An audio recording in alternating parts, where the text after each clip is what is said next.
Boa noite a todos. Que a graça e a paz esteja sobre a tua vida. Foi-me pedido para pregar sobre salvação. Então eu acredito que muitos já devem ter uma visão correta e outros não. Não é? Então, inclusive,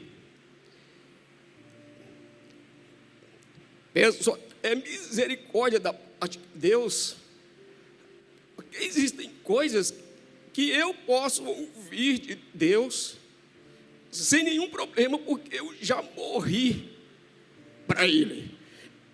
Mas existem pessoas que não têm condições de ouvir.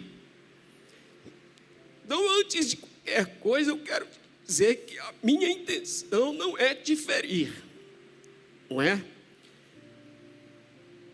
É de trazer despertamento para que você possa julgar a si mesmo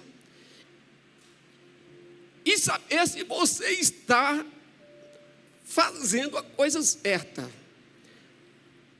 Porque todas as pessoas que se perdem no caminho, a Bíblia me diz que o meu trabalho foi em vão. Então, o meu trabalho só tem retorno na vida daquelas pessoas que permanecem salvas até o fim.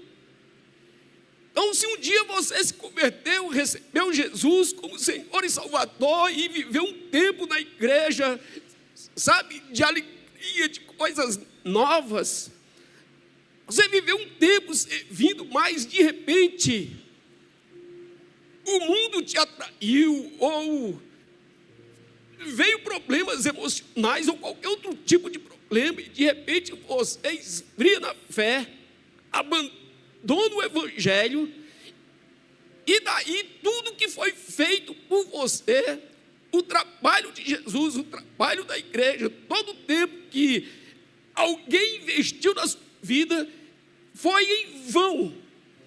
Então nós não receberemos nenhuma recompensa do fruto que não permanecer.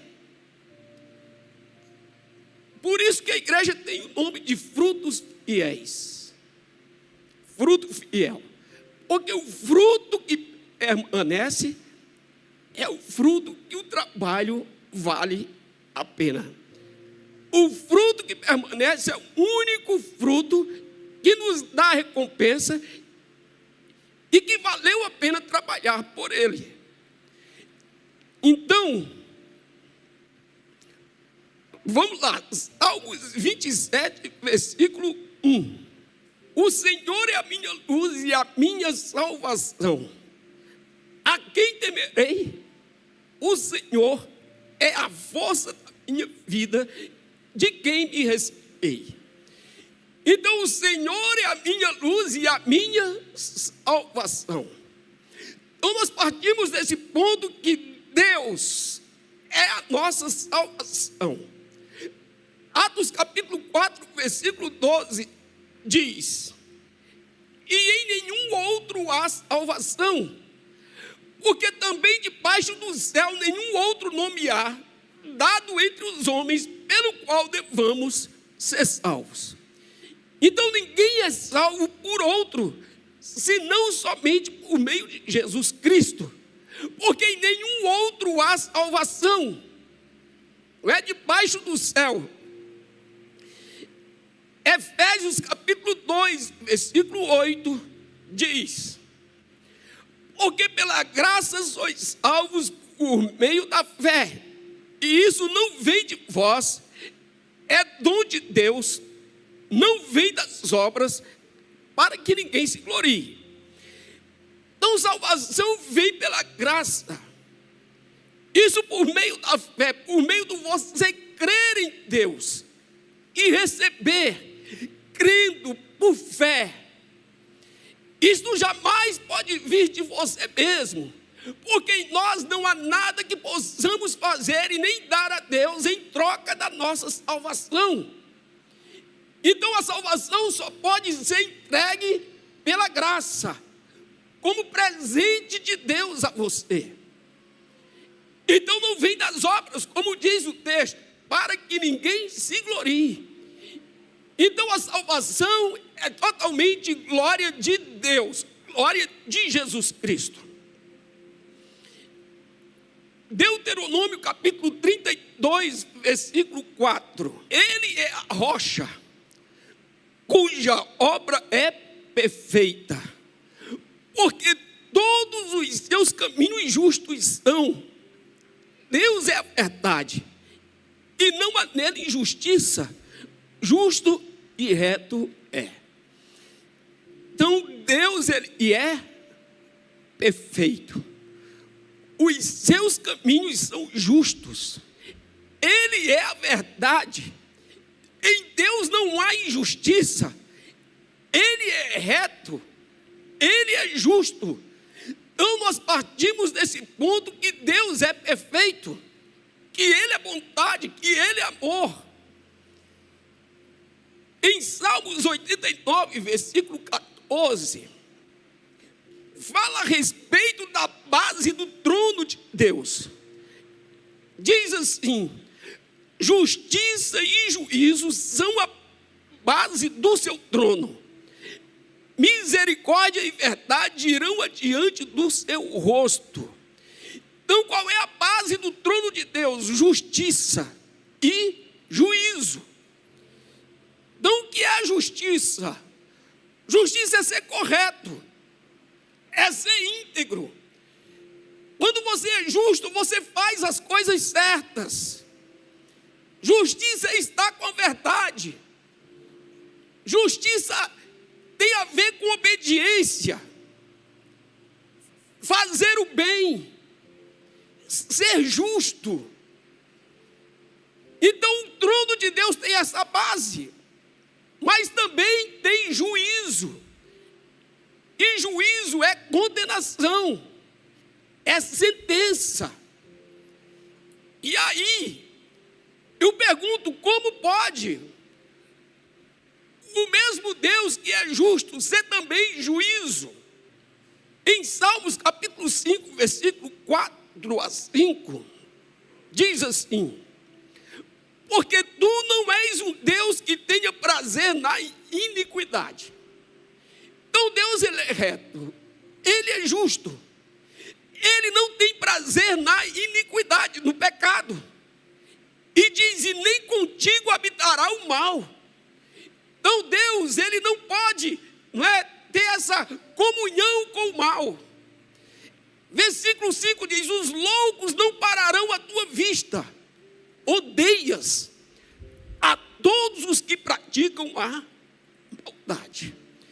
Então mesmo Deus que é amor, ele também tem ódio. Ódio do mal. Ódio de todos aqueles que praticam a maldade. Porque Deus não pode olhar para o mal e ficar em paz, e ficar tudo bem. E Provérbios capítulo 8, versículo 13, diz assim: o temor do Senhor é odiar o mal, a soberba e a arrogância, o mau caminho e a boca perversa eu odeio. Irmãos, eu sei que isso pode, soar estranho ao seu ouvido, porque a gente está tão acostumado a ouvir apenas que Deus é amor. E nós não concebemos a ideia de que um Deus que é amor pode também ter esse sentimento de ódio. E as escrituras que diz que ele é amor, diz que ele odeia a todos os que praticam a maldade. Êxodo capítulo 34, versículo 6. Passando, pois, o Senhor perante ele, clamou: o Senhor Deus, misericordioso e piedoso, tardio em irar-se, e grande em beneficência e verdade, e guarda a beneficência em milhares, que perdoa a iniquidade, que perdoa o mal, e a transgressão e o pecado, que ao culpado não tem por inocente, e visita a iniquidade dos pais sobre os filhos e sobre os filhos dos filhos até a terceira e quarta geração. Então você veja que o texto começa dizendo que Deus é misericordioso, que Ele é piedoso, que Ele é tardio em irar-se, que Ele é grande em beneficência, em verdade, que Ele perdoa a iniquidade e a transgressão do pecador. E de repente o texto diz que Ele não tem, que ao culpado Ele não tem por inocente. O mesmo Deus que é tardio em irar-se, que é grande em beneficência, que perdoa a iniquidade, também não tem por inocente aquele que é culpado. E olha só, Deus visita a iniquidade dos pais sobre os filhos dos filhos até a terceira e quarta geração. O que isso quer dizer? Que se você é pai e você vive em pecado, se você tem um pecado na sua vida que você pratica, isso atinge até o seu tataraneto. Existem coisas, irmãos, que você muitas vezes sofre hoje, e de repente não é pecado seu, foi pecado do seu bisavô. Por isso que nós precisamos renunciar, quebrar as maldições. Porque pecado é coisa muito séria, de tal maneira que o pecado do pai é visitado no filho, no neto, no bisneto e no tataraneto. Então, pecados, ele perpetua, né, de geração a geração. Enquanto não é cortado, enquanto não é, desligado no mundo espiritual, o pecado, ele permanece. Então, como pode Deus, perdoar e ao mesmo tempo punir? Como Ele pode ser justificador do ímpio, perdoar o pecado do ímpio e ao mesmo tempo ser justo e julgar o ímpio? Então nós temos as duas condições. O mesmo Deus que perdoa é o mesmo Deus que traz juízo. Provérbios 17:15 diz: o que justifica o ímpio e o que condena o justo, tanto um como o outro são abomináveis ao Senhor. Então, para Deus é abominável as pessoas que justificam o ímpio, as pessoas que fazem vista grossa para o pecado do ímpio, as pessoas que passam pano para o pecado dos seus amigos, as pessoas que fazem de conta que não estão vendo o pecado, do filho, do irmão, da esposa, do esposo. Então Deus abomina a pessoa que justifica o ímpio, que cobre o pecado do ímpio, que não exorta o ímpio. E ele também condena o justo, o crente, que acusa injustamente o justo. Se você condena um justo, se você acusa um justo de algo que ele não fez, isso também é abominável a Deus. Então as duas coisas são abomináveis: condenar o justo e justificar o ímpio. Aí vem aqui a pergunta: se justificar o ímpio é abominável ao Senhor, por que Ele mesmo justifica o ímpio? Se a Bíblia diz que justificar o ímpio é abominável a Ele, por que Ele mesmo justifica o ímpio? Nós éramos ímpios, estávamos cheios de porcaria, em trevas. Como dizia minha mãe, não valia um vintém. E Deus me justificou você que era ímpio.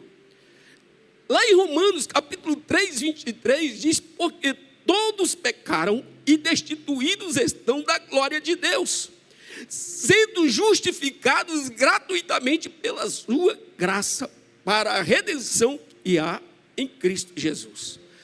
Todos pecaram e destituídos estavam da glória de Deus. E só estamos hoje justificados porque Deus justificou o nosso pecado, a nossa maldade, a nossa imoralidade, a nossa mentira, a nossa perversidade. Romanos capítulo 4, versículo 7 diz: bem-aventurados aqueles cujas maldades são perdoadas e cujos pecados são cobertos. Então, como pode Deus ser justo e ao mesmo tempo cobrir pecado? Como Deus pode condenar e ao mesmo tempo perdoar? Esse problema, irmãos, só tem um jeito: por meio da pessoa de Jesus Cristo. Em Romanos capítulo 3, versículo 24, diz: sendo justificados gratuitamente pela sua graça, pela redenção que há em Cristo Jesus. Fomos justificados gratuitamente pela sua graça. O único motivo que eu e você já demos para Deus foi para que Ele nos condene. Nós nunca demos um motivo para Deus nos salvar. Até porque a Bíblia diz que Ele nos amou quando nós ainda éramos pecadores, andávamos na maldade, andávamos em trevas. Então jamais nós demos motivos para que Jesus pudesse passar o que passou, para que Deus pudesse dar o seu único filho para morrer por você. Então nós não temos motivos para receber isso. Não temos. Isso foi por pura misericórdia, por pura graça. Então vamos aqui falar a respeito da justiça de Deus.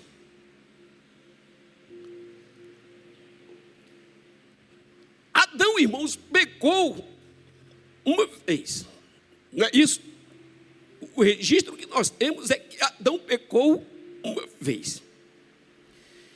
E foi suficiente para Deus condenar toda a terra. Então a minha pergunta é: o que você merece com essa multidão de pecados que você traz em suas costas? Se Deus condenou a terra e todo homem passou a morrer, porque Adão pecou uma vez, o que nós não merecemos com tantos pecados que carregamos em nossas costas? Romanos capítulo 3, versículo 24, já lemos, né? Sendo justificados gratuitamente pela graça, pela redenção que há em Cristo Jesus. Então, irmãos, as pessoas dizem que Deus não pode odiar, porque Ele é amor. Eu recebi um vídeo aqui, que ele é terrível, né? Nem eu consigo assistir ele em paz. Vendo só uma criança ali, né? Não é nada que você já não viu, é coisa que você já viu. Mas eu te confesso que quando eu vejo esse vídeo, eu fico muito mal, fico muito ruim. Esse trem mexe comigo. Então, você colocou, a gente nem vai colocar ele todo, irmãos, vamos colocar só um pedaço pequeno, só para te provocar um pouco. Você lembra, não é, desse episódio? O soldado está ali com o joelho no pescoço de um negro, e ele implora, né? Por favor, cara, não consigo respirar. Por que vocês estão? Deixa ele respirar. Ele não consigo respirar.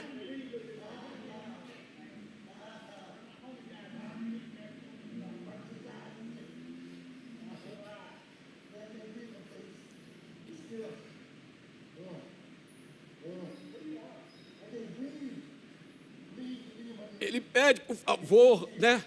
Não consigo respirar, levanta e entra.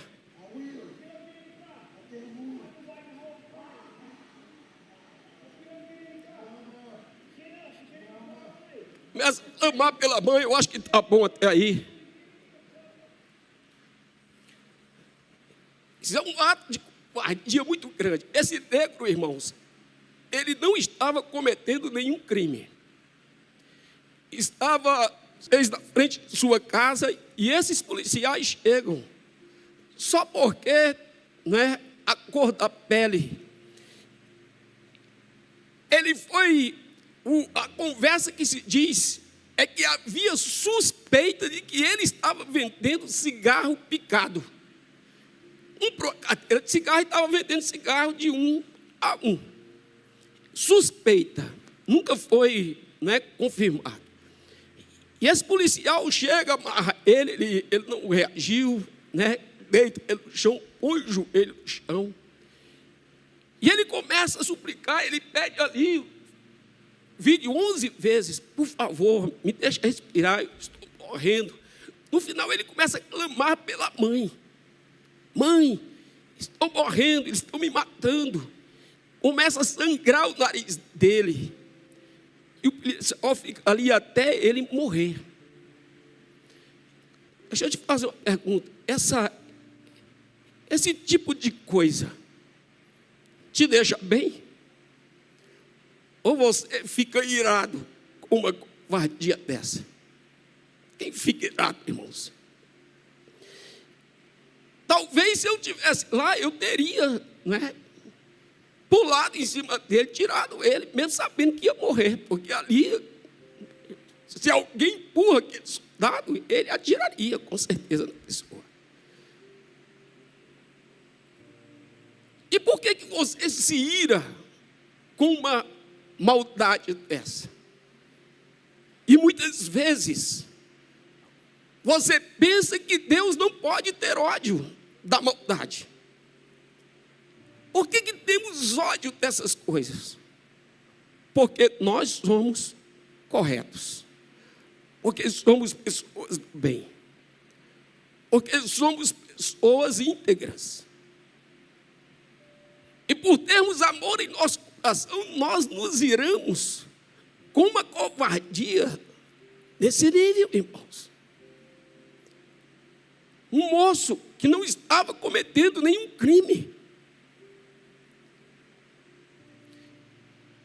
Então, por que Deus odeia? Porque Deus é amor.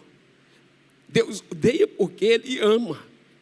E por Ele amar, Ele odeia a maldade.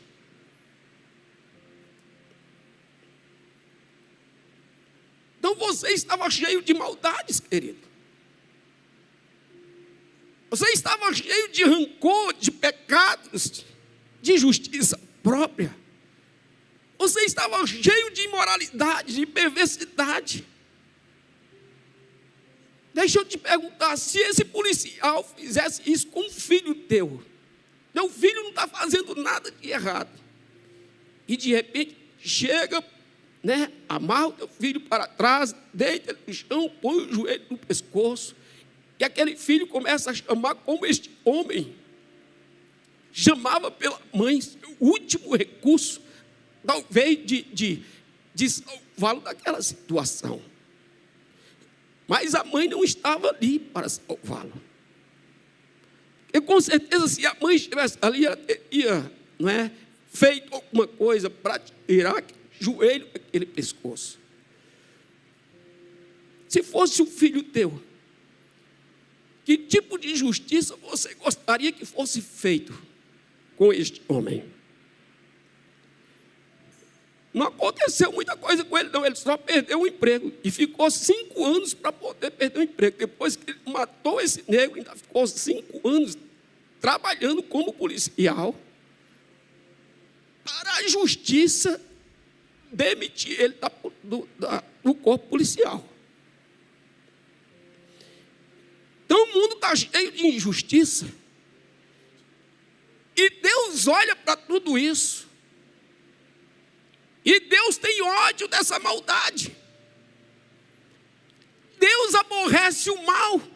Se nós aborrecemos, eu acho, irmãos, que nós nem temos condição de ver toda a maldade que existe. Não sei se você assistiu um filme, Código de Conduta. Quem assistiu esse filme? E a família está ali reunida, o homem, a mulher e a filha, e de repente entra assaltantes na sua casa, dá uma paulada nele, enfia uma faca na barriga dele, mata a esposa, estupra a criança e mata também a criança. E ele fica vivo. Ele vai estudar a lei para tentar condenar este homem na justiça, mas a justiça é injusta e não condena, então ele faz justiça com suas próprias mãos. Então ele faz toda uma trama para pegar aquele assassino, colocar ele numa cama e ir cortando pedaço por pedaço. E eu acho que nós faríamos a mesma coisa se tivéssemos oportunidade, sim ou não?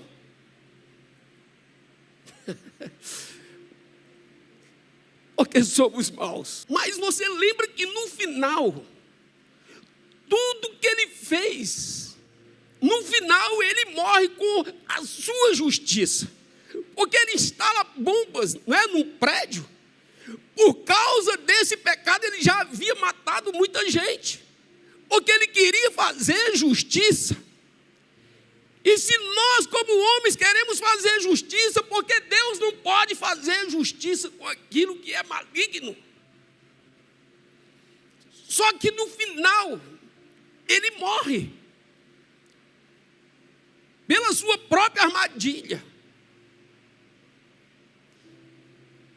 Então, irmãos, Deus te perdoou da sua maldade, Deus justificou o ímpio.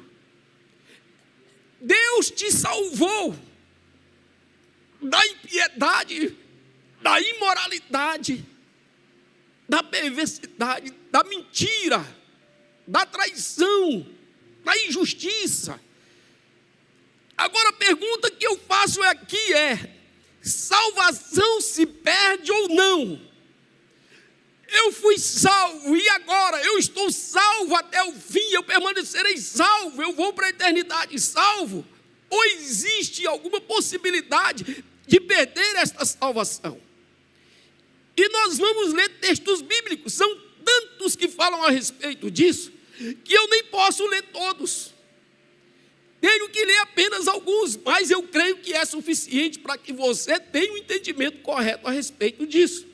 Isso é muito importante, irmãos, porque tem tantos cristãos, entre aspas, né, que vivem uma vida perdida, pensando que estão salvos, porque frequentam um culto de domingo numa igreja. E frequentar culto numa igreja não te salva. Agora é certo que todo salvo frequenta os cultos da igreja. Mas nem todo aquele que frequenta um culto é salvo. João capítulo 6, versículo 36.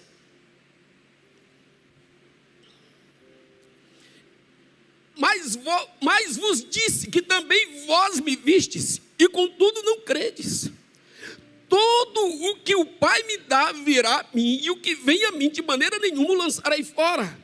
Porque eu desci do céu não para fazer a minha vontade, mas a vontade daquele que me enviou.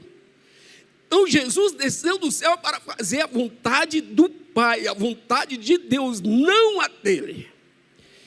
E a vontade do Pai que me enviou é esta: que nenhum de todos aqueles que me deu se perca, mas que o ressuscite no último dia. Então, qual é a vontade de Deus? Que todos aqueles que Ele deu a Jesus, nenhum se perca. Essa é a vontade de Deus. Versículo 40. Porquanto a vontade daquele que me enviou é esta: que todo aquele que vê o Filho e crê nele tenha vida eterna, e eu o ressuscitarei no último dia. Então, o fato dessa ser a vontade de Deus significa que ela será cumprida independente de qualquer coisa? Sim ou não? Não. A vontade de Deus é essa, que nenhum se perca. A vontade de Deus é que nenhum de vocês se percam. Mas isso não implica que a vontade de Deus prevalecerá. 1 Timóteo capítulo 2, versículo 3. Ele diz assim: isto é bom e aceitável diante de Deus nosso Salvador. 4. Que deseja que todos sejam salvos e cheguem ao pleno conhecimento da verdade. Então Deus deseja, essa é a vontade de Deus, que todos sejam salvos. Todos sejam salvos e todos cheguem ao pleno conhecimento da verdade. Mas eu te pergunto, essa vontade de Deus é soberana? Não, porque nem todos são salvos, nem todos são, inclusive uma minoria é, porque o caminho é apertado e a porta é estreita, diz o próprio Jesus. Então essa é a vontade de Deus, que todos sejam salvos, mas todos não são salvos. Então, nesse quesito, a vontade de Deus não é absoluta. Deixa eu ler alguns versículos que tem, o fator condicional. Se 1 Coríntios capítulo 15, versículo 1.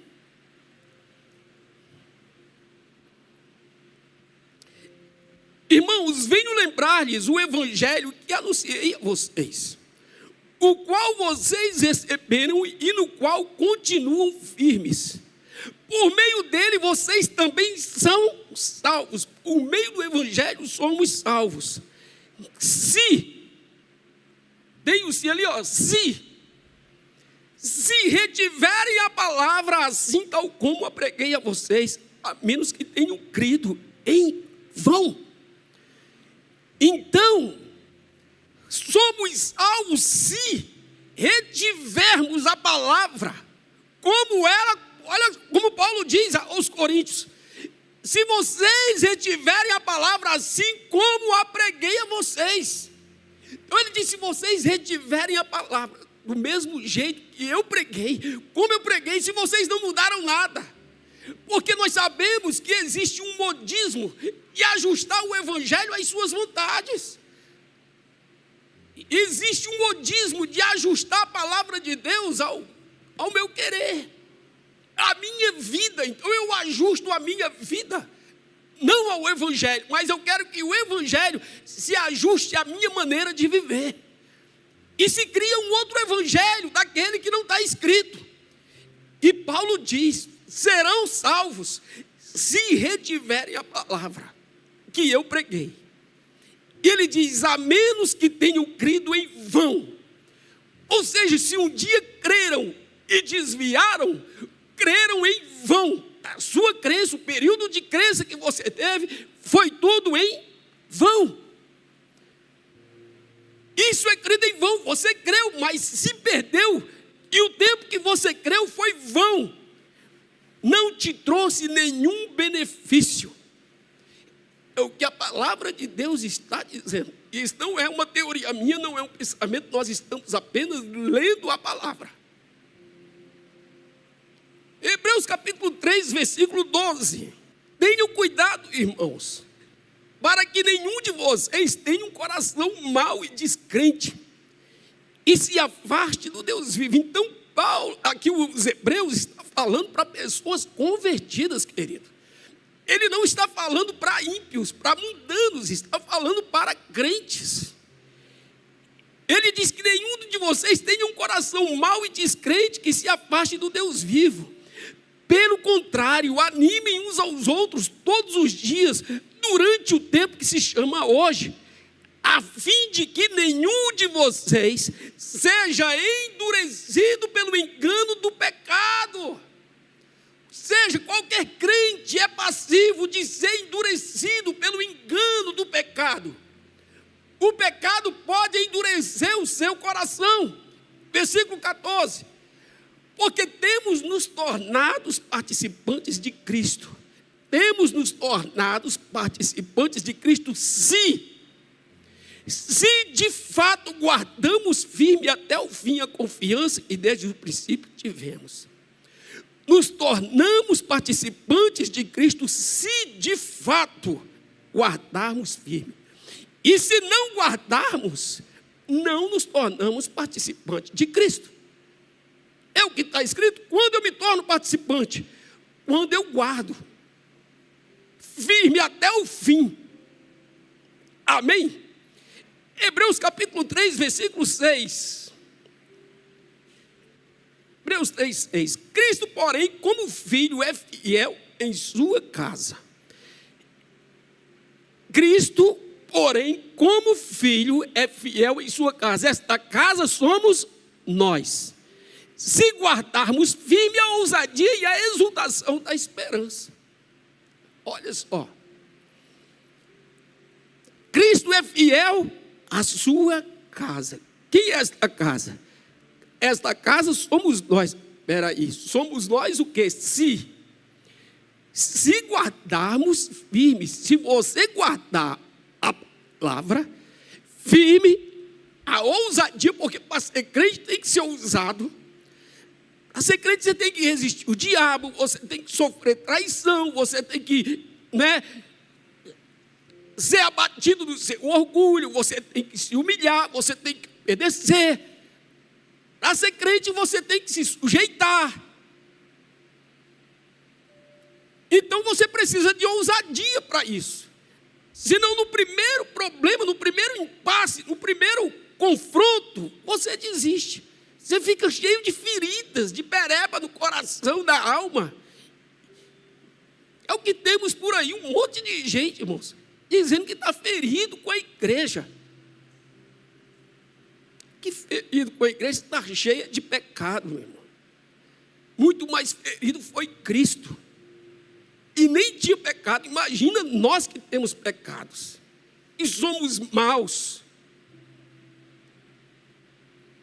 Então se de fato guardarmos firme. Hebreus 3,6. Cristo, porém, como filho é fiel em sua casa, esta casa somos nós, se guardarmos firme a ousadia e a exultação da esperança. Hebreus capítulo 12, versículo 25. Hoje é só Bíblia, tá? Eu não me arrisco em pregar sobre essas coisas, prefiro ler. Então você vai ficar chateado comigo. Você tem que ficar chateado com Deus, com a Bíblia, sabe? Com Jesus, não comigo. Hebreus capítulo 12, versículo 25. Tenham cuidado e não se recusem a ouvir aquele que fala. Pois se os que se recusaram a ouvir quem divinamente os advertia na terra não escaparam, muito menos escaparemos nós, se nos desviarmos daquele que dos céus nos adverte. Essa passagem está falando a respeito, do povo que saiu do Egito, que Deus falou com eles, e eles, por não ouvir, foram divinamente condenados, advertidos primeiramente, e não escaparam do juízo de Deus.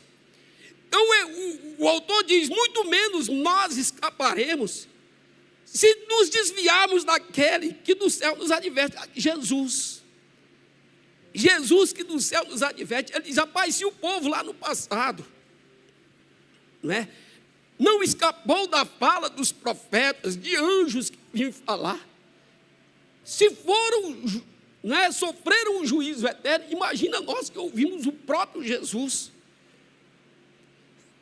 Agora eu gostaria de ler um texto muito importante, e você precisa ter atenção a isso aqui, porque isso aqui é muito sério. Hebreus capítulo 10, versículo 19. A partir do 19, vamos ver até o 31. Diz: portanto, meus irmãos, tendo ousadia para entrar no santuário pelo sangue de Jesus, pelo novo e vivo caminho que ele nos abriu por meio do véu, isto é, pela sua carne, e tendo um grande sacerdote sobre a casa de Deus, que é Cristo, aproximemo-nos com um coração sincero, em plena certeza de fé, tendo o coração purificado de má consciência e o corpo lavado com água pura. Hoje a gente sabe que essa água é a palavra, é o evangelho que nos lava. 23, guardemos firme a confissão da esperança. Guardemos firme a confissão da esperança, sem vacilar. Pois quem fez a promessa é fiel. Se ele é fiel, você também precisa ser. Cuidemos também de nos animar uns aos outros no amor e na prática de boas obras. Não deixemos de nos congregar, como é costume de alguns. Então, o congregar, irmãos, o vir na igreja, o estar junto, isso faz parte da nossa salvação. Todo cristão, todo crente precisa congregar. Não congrega, não é crente, não é cristão, não está em Cristo, está fora. Não deixemos de nos congregar, como é costume de alguns. Pelo contrário, façamos admoestações, ainda mais agora que vocês veem que o dia se aproxima. Ou seja, corrijam uns os outros, corrijam aqueles que faltam cultos. É isso que a Bíblia está dizendo. Porque se continuar, olha essa palavra 26, porque se continuarmos a pecar de propósito, é isso que está ali? Porque se continuarmos a pecar de propósito, outras traduções diz voluntariamente, depois de termos recebido o conhecimento da verdade, já não resta sacrifício pelos pecados. Entendeu? O perdão de nossos pecados vem por meio do sacrifício de Jesus. Ele está dizendo aqui: você se converteu, você foi perdoado, e você então começou a congregar. E de repente, você começa a tramar pecar novamente. Você começa a projetar pecados, pecar voluntariamente. É por isso que a gente diz, irmãos, pecar da vida de um crente tem que ser, sabe, um acidente. Porque se o pecado for projetado, se o pecado é de propósito, como diz ali, a Bíblia está dizendo que não resta mais sacrifício para você. Não há mais perdão, querido. Não existe mais perdão. Eu sei que ninguém quer ler essa parte, ou então quando escuta, faz de doido, né? Para não entender, isso não entra, né? Não deixa entrar. Porque todo mundo projeta pecar. Todo mundo faz planos quando quer pecar. E o pecado voluntário, dizem que depois de termos recebido o conhecimento da verdade, já não resta sacrifício pelos pecados. 27. Pelo contrário, resta apenas uma terrível expectativa de juízo e fogo vingador prestes a consumir os adversários. Você crê na Bíblia toda ou crê apenas em alguns trechos? Porque isso aqui é muito sério. Se eu cometo pecados de propósito, já não resta mais sacrifício para mim, mas apenas juízo. 28, ele diz assim: quem tiver rejeitado a lei de Moisés, morre sem misericórdia, pelo depoimento de 2 ou 3 testemunhas. Então, na lei de Moisés, 2 ou 3 testemunhas diziam: olha, essa mulher foi pega em adultério. Então, na lei de Moisés, ela era apedrejada até morrer. Na lei de Moisés, irmãos, a terra se abria e engoliu uma multidão de gente. Na lei de Moisés, muitos morreram por pragas no deserto. Todos que saíram do Egito por causa da maldade do coração morreram no deserto. Deus não deixou eles entrarem na promessa. Então está dizendo aqui o autor de Hebreus, né? Se na lei de Moisés as pessoas morriam sem misericórdia pelo depoimento de 2 ou 3 testemunhas, 29, imaginem quanto mais severo deve ser o castigo daquele que pisou o Filho de Deus, profanou o sangue da aliança, com o qual foi santificado, e incluiu o Espírito da graça. Você sabe o que ele está dizendo aqui? Que quando você projeta o seu pecado, uma vez que você conheceu a verdade, quando você está pecando, você está pisando o Filho de Deus. Você está profanando o sangue que te salvou. Aqui diz: você está insultando o Espírito Santo, o Espírito da graça. E isso é sério. Às vezes as pessoas fazem isso e acham que está tudo bem, que está tudo legal, né? Não, Deus é amor, Deus vai me perdoar, Deus vai me receber. Deus não é mau assim, pastor. Deus não é mau, Ele é justo. Mas Ele odeia a maldade, porque Ele é amor. Versículo 30. Pois conhecemos aquele que disse: a mim pertence a vingança, eu retribuirei. E outra vez: o Senhor julgará o seu povo. Horrível coisa é cair nas mãos do Deus vivo. Então você acha que horrível coisa é cair na mão do diabo, né? E alegre quando você cai na mão de Satanás. Porque horrível coisa é cair nas mãos do Deus vivo. Porque a Ele pertence a vingança. E aí, vai continuar crendo que no Evangelho, nessa Bíblia que você carrega. Vamos lá para o versículo 38. Mas o meu justo viverá pela fé. O justo viverá pela fé. E se retroceder, olha só, o justo é o salvo. Você que foi redimido. Há possibilidade de você retroceder, sim. Mas se você retroceder, o que diz as Escrituras? Dele a minha alma não se agradará.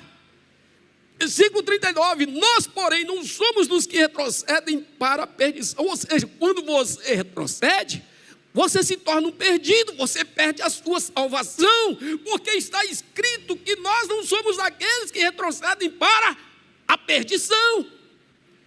Então, se retrocede, irmãos, você se torna um perdido. Um perdido. Não há salvação. Ele diz: mas nós somos da fé para a preservação da alma. Você só preserva a sua alma se você permanecer. Se não permanece, é condenado. 1 Timóteo capítulo 1, versículo 18. 1 Timóteo 1, 18. Paulo diz ao seu filho na fé: Timóteo, meu filho, dou-lhe esta instrução, segundo as profecias já proferidas a seu respeito, para que, seguindo-as, você combata o bom combate, mantendo a fé e a boa consciência que alguns rejeitaram e por isso naufragaram na fé. Olha o que Paulo diz para o seu filho: você combata o bom combate, você mantenha a fé, porque se você não mantiver a fé, você vai naufragar, como muitos naufragaram. E o que acontece no naufrágio, irmãos? A missão é abortada, o destino não se completa, as pessoas morrem, você perde tudo. Então ele diz, se não mantiver a fé, você naufragará, porque muitos naufragaram. Então no naufrágio a viagem é interrompida. 1 Timóteo capítulo 6, versículo 9. Essa aqui é a causa da maioria dos perdidos, né? Mas os que querem ficar ricos, todo mundo quer ficar rico, né? Mas os que querem ficar ricos caem em tentação, em armadilhas e em muitos desejos insensatos e nocivos, que levam as pessoas a se afundar na ruína e na perdição. Porque o amor ao dinheiro é a raiz de todos os males, e alguns nessa cobiça se desviaram da fé. Isso aqui são os crentes, querido.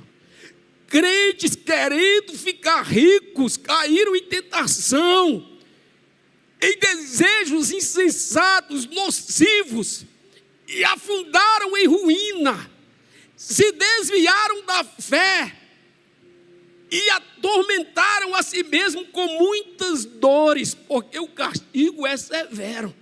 Talvez aqui você tenha uma vida, né, de muito dinheiro, de muitos prazeres, mas o que te espera na eternidade, segundo as Escrituras, são dores, é fogo consumidor. Deixa eu andar para ver se eu leio pelo menos a metade. Hebreus capítulo 6, versículo 4. Diz, é impossível, pois, que aqueles que uma vez foram iluminados, provaram o dom celestial, se tornaram participantes do Espírito Santo, provaram a boa palavra de Deus e os poderes do mundo vindouro. Isso aqui é um crente reteté, daqueles que estavam na igreja todos os dias, e todo dia se levantava de madrugada para orar, fazia missões, que suportava coisas terríveis. Olha esse cara, foi iluminado, provou o dom celestial, o novo nascimento, se tornou participante do Espírito Santo, foi cheio do Espírito Santo, provou da boa palavra de Deus, recebeu bons alimentos, provou dos poderes do mundo vindouro, viu coisas extraordinárias. 6, e caíram. Sim, é impossível outra vez renová-los para arrependimento, visto que de novo estão crucificando para si mesmos o Filho de Deus e expondo-o à zombaria. Então, irmãos, é assim. Você foi salvo, você peca, você continua tendo perdão, você tem a palavra que te lava. Jesus é teu advogado para defender você. Mas existe um nível de pecado, quando o pecado é de propósito, quando o pecado é voluntário, quando o pecado é planejado, e você vai, mesmo tendo experimentado, sabe, o Espírito Santo, mesmo tendo recebido um bom alimento da palavra de Deus, mesmo tendo provado de coisas maravilhosas, a Bíblia está dizendo que é impossível, não é talvez, não é difícil, é impossível renová-los para arrependimento. Então o crente que está pensando em se desviar e acha que vai voltar, querido, se você voltar é bênção demais. Mas a verdade é que na maioria das vezes não volta. Não volta. Não volta. Você vai e lá você fica, lá você morre, de lá você vai para o lago de fogo, enxofre. Eu já contei meu testemunho aqui. Eu já vi pessoas se desviarem e nunca mais voltaram. E não suportam ouvir uma palavra de salvação. Nem um amém, nem um aleluia, eles se irritam. Porque a Bíblia diz que é impossível renová-los. Pisaram o Filho de Deus, profanaram o sangue que os libertou. E para eles não há mais sacrifício, então já estão condenados. Esses caras não vão se converter nunca. Eles já estão no inferno. O destino deles já estão traçados. Já está traçado. Aqui diz, foram iluminados. São pessoas que compreenderam as Escrituras, que sentiram o amor de Deus. Pessoas que nasceram de novo, que receberam um novo coração, e foram libertos das trevas, mas retrocederam. Sabe, deixa eu correr aqui. A Bíblia diz assim, olha, provaram do dom celestial. E foram cheios do Espírito Santo. Olha, todo mundo que se converte, se você passou pelo novo nascimento, você recebeu um novo coração, você recebeu o Espírito Santo. E quando você recebe o Espírito Santo, não necessariamente você tem que falar em línguas. Amém? Não é porque uma pessoa não fala em línguas que ela não tem o Espírito Santo. O falar em línguas é um dom, como o dom de profecia, o dom de curar. É um dom, então falar em línguas é um dom. Tem pessoas que pensam que não têm o Espírito Santo porque não falam em línguas. Todas as pessoas que provam do novo nascimento recebem o Espírito Santo. Então vamos caminhar aqui para o final. Hebreus capítulo 6, versículo 7. Diz, porque a terra que absorve a chuva, que frequentemente cai sobre ela e produz plantas úteis para aqueles que a cultivam, recebe bênção da parte de Deus. Mas se produz espinhos e ervas daninhas, é rejeitada e está perto da maldição, e o seu fim é ser queimada. Então você veja que sobre as duas terras, elas recebem chuva. A Bíblia diz que uma absorve a chuva e corresponde, a outra não. E a terra que não corresponde à chuva, ela é queimada. Essa terra fala de nós. Lá no capítulo 13 de Mateus, Jesus fala a respeito da parábola da semente. Fala de 4 tipos de terra. E como essas terras correspondem à semente. A boa terra é a terra que gera frutos. Então a chuva cai, querido, a palavra é ministrada a todos. Mas tem aqueles que recebem e aqueles que não recebem. E aqueles que correspondem à palavra e aqueles que não correspondem. Lá em Apocalipse capítulo 21, versículo 8,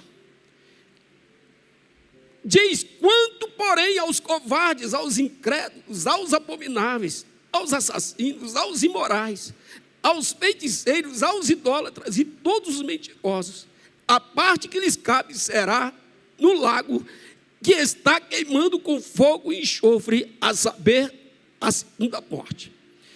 Então a segunda morte não é o inferno, é o lago de fogo, que queima com enxofre. E todo aquele que pratica o mal, que diz que a parte dele está garantida nesse lago. 2 Pedro capítulo 2, versículo 20.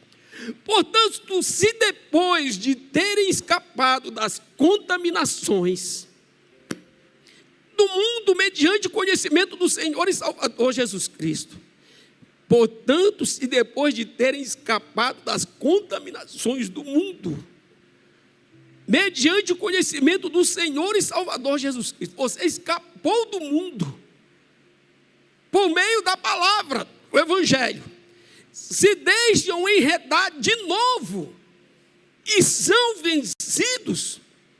Olha que coisa séria. O seu último estado se tornou pior do que o primeiro. Presta atenção. Qual era o nosso primeiro estado? Éramos ímpios. Estávamos condenados ao inferno. Sem a graça de Deus. Esse era o primeiro estado nosso. O segundo estado, recebemos a salvação pela graça. Fomos perdoados e abraçamos a fé. Aqui diz, se eu novamente sou enredado e vencido pelo mundo, diz que o meu último estado é pior do que o primeiro.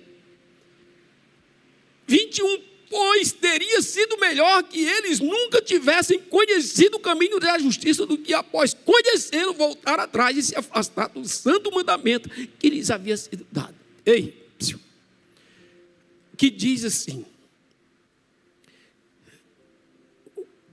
se você se converteu e você retrocede, volta ao mundo, o seu estado agora é pior. Sabe o que isso quer dizer? Que existem níveis de condenação, níveis de sofrimento na eternidade. Então o ímpio, o cara que nunca conheceu a Jesus, diz que melhor para você era nunca ter conhecido Jesus. Porque você iria ser condenado ao lago de fogo, mas o seu dano seria menos do que conhecer Jesus e retroceder. É sério ou não é, irmãos?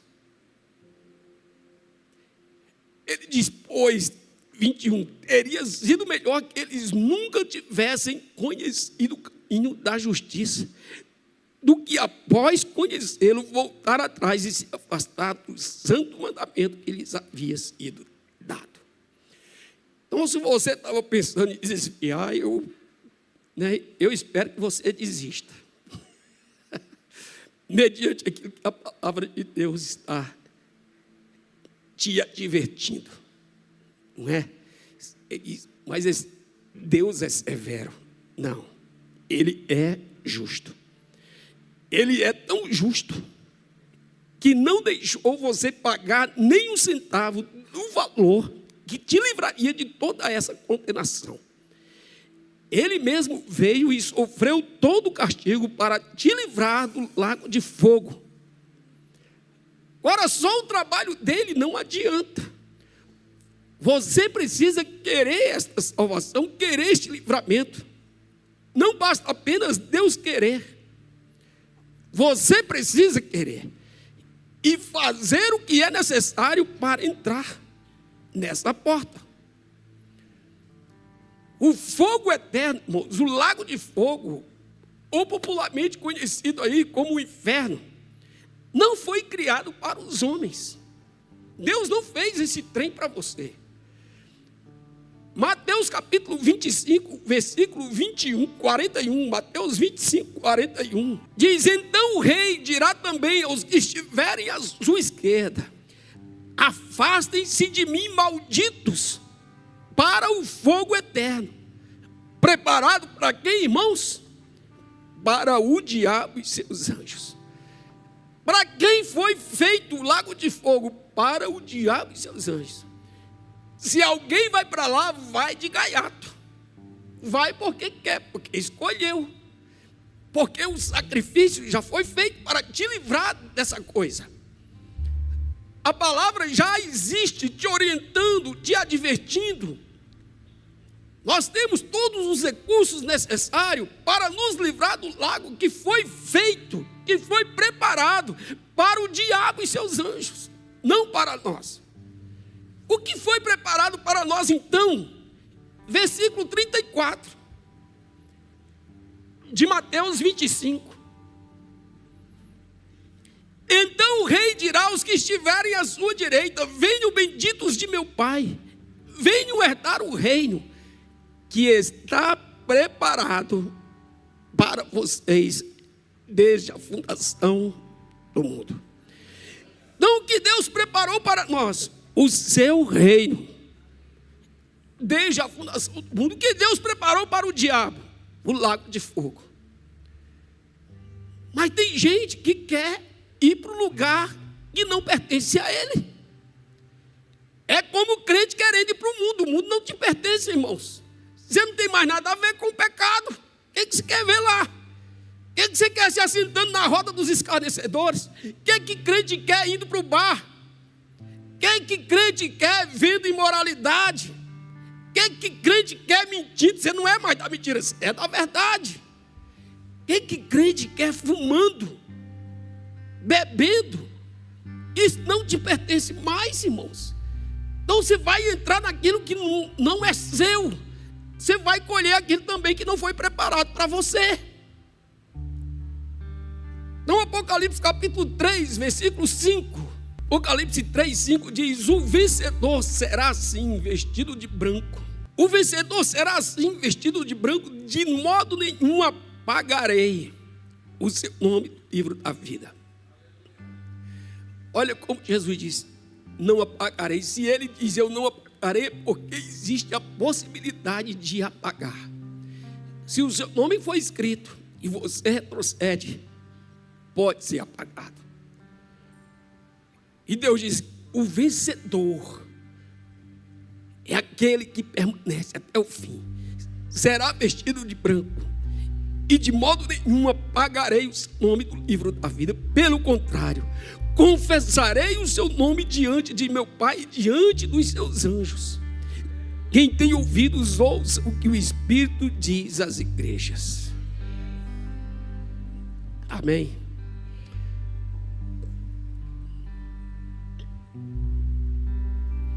Segundo Timóteo 2,20, dá mais 5 minutos. 2 Timóteo 2,20 diz assim: olha,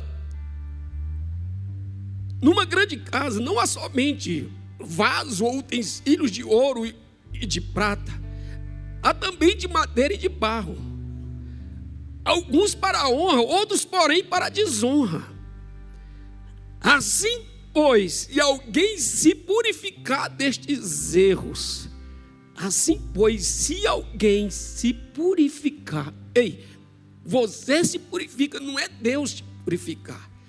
Se você se purifica destes erros, será vaso para honra. E se você não se purifica, você será honra, vaso para desonra, santificado e útil ao seu Senhor, estando preparado para toda boa obra. Olha o conselho: fuja das paixões da mocidade, siga a justiça, a fé, o amor e a paz com os que de coração puro invocam o Senhor. Porque se você não fugir das paixões da mocidade, se você não seguir a justiça, a fé, o amor, a paz, se você não se purificar, você vai ser vaso de desonra. E tem juízo, queridos.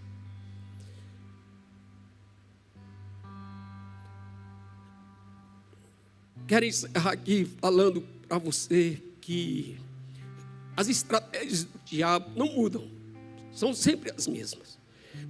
Quando Jesus estava lá no deserto, antes de começar o seu ministério, estava jejuando, o diabo chegou para ele, mostrou os reinos deste mundo e disse para ele assim: olha, tudo isso te darei, os reinos deste mundo. É por isso que aqueles que querem ficar ricos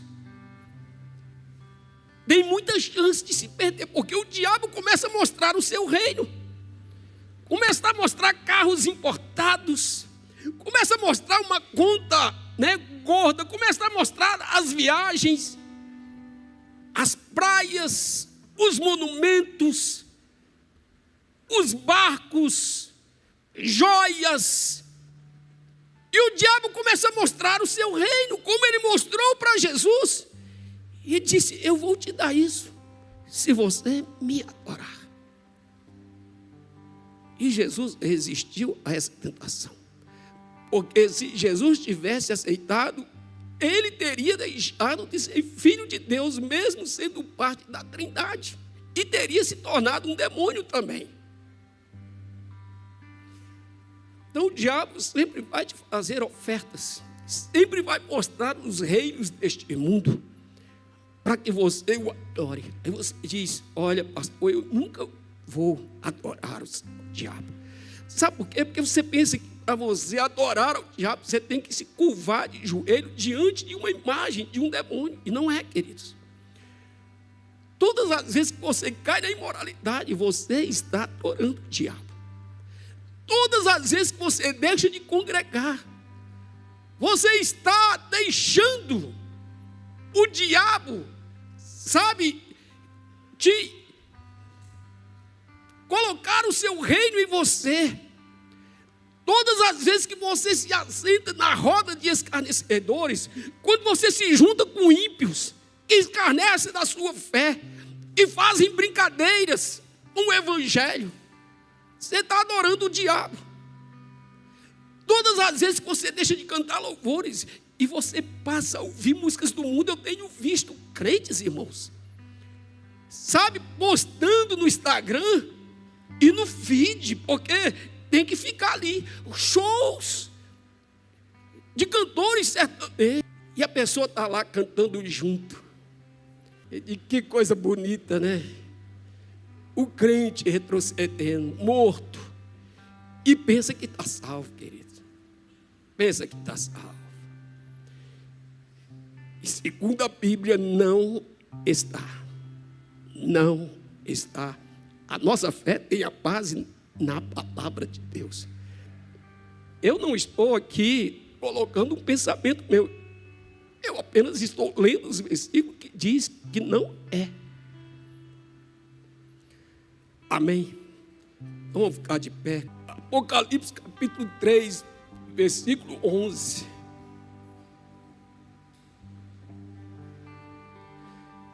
Diz assim: venho sem demora, conserve. Diga comigo, conserve. Fala para o irmão do seu lado, conserve. Guarda. Para que ninguém tome a sua coroa. A sua coroa pode ser tomada. Conserve. Guarda. Permaneça. Fique firme até o fim. Amém. Então, resumindo aqui, queridos, claro que não é qualquer pecado que te faz perder a salvação, porque Deus continua misericordioso. Mas existem decisões que você profana o sangue. Existem níveis de pecado, principalmente quando ele é projetado. Quando o pecado é consciente, você sabe dos danos, você sabe que está errado, mas mesmo assim você vai fazer. É esse tipo de pecado, não é? Esse você pisa no Filho de Deus. Para esse tipo de pecado, a Bíblia diz: não há sacrifício mais. Para esse tipo de pecado, a Bíblia diz: é impossível renová-lo. E se a Bíblia estiver certa, eu creio que ela está. Isso é muito sério. É por isso que aqui também Apocalipse diz que por se multiplicar a iniquidade, não Mateus, né? Por se multiplicar a iniquidade, o amor de muitos esfriará. Por se multiplicar, porque os crentes vão, sabe, pecando devagar, e vão se acostumando com a vida de pecado, e vão se afastando do culto, vão se afastando da igreja, e vão morrendo aos poucos, ao ponto de não perceberem que estão mortos.